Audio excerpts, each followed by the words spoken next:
G'day and welcome to Wine Week. I'm Danny. And I'm Brad. And I'm going to kick us off this week with something a little bit along the lines of spring because, hey, it's spring down under now. Spring has sprung, and actually in Melbourne town, it's actually quite nice weather today. It is lovely sunniness outside, really starting to give us that vibe. So I'm going to kick off with a wine that's very much in the mould of spring, in that it's bright, it's fresh, fruity.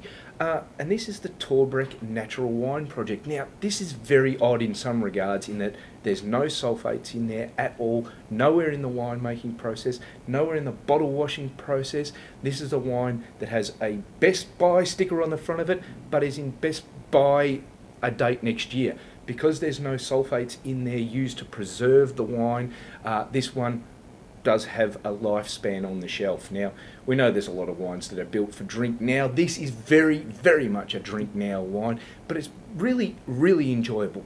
As I say, really in your face, fruit, fruit, fruit, and more fruit. There's nothing really going on to kind of dull any of that down. It really is so up, fresh, clean in the mouth. It's really nice.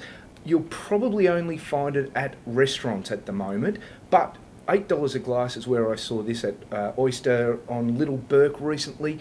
Drank the bottle on the weekend because it's reasonably hard to get. This is the empty one that I polished off with friends.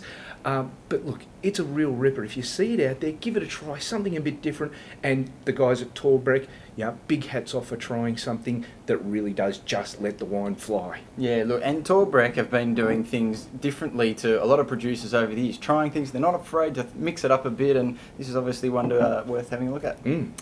Now, speaking of spring and some warmer weather, it's time we started looking at a few of the wines that we did about this time last year, and one of those is a Pinot Gris or Pinot Grigio. Now, two different styles of wine made using essentially the same grape. It just depends which style they go, whether it's the Italian style or the French style. Now, the particular one we're looking at here is the Tourgallant Juliet Pinot Gris. Now, Tourgallant are really one of the pioneers in Australia in terms of the Pinot Gris grape variety, and down in the Mornington Peninsula, Kevin McCarthy and his team of winemakers down there, they've been doing this for years and years, and they've become pretty much the experts around that region on how to grow this grape. And they're at the stage now where they're trying different things.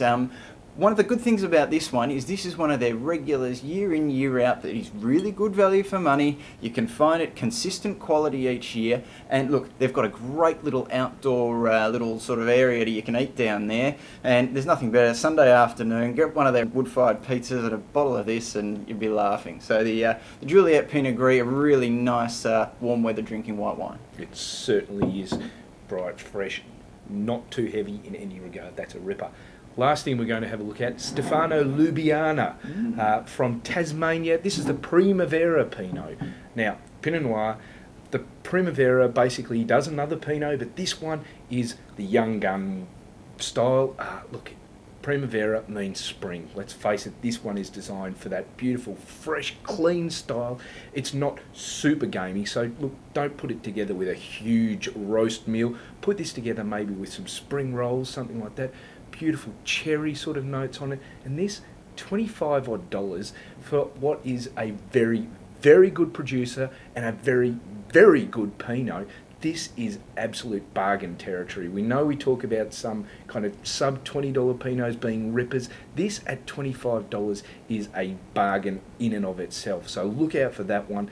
Definitely a ripper of a Pinot for spring. Yeah, and Stefano Lubiana, fantastic work down in Tassie. If you are down in Tassie doing a bit of a wine thing, make sure you drop in there because they've got a really cool little place where they taste your wines down there. Yeah, ripper range indeed. Anyhow, that's it for this week, the first week of spring down under. And it would be remiss of us not to say go Bombers, because this is the first time since we've been doing Wine Week that Essendon are in the final. So in the Aussie rules, AFL, go Bombers this Friday night. Yeah, fingers crossed for all of us that we might be talking about them in positive again next week. See you then. See you then.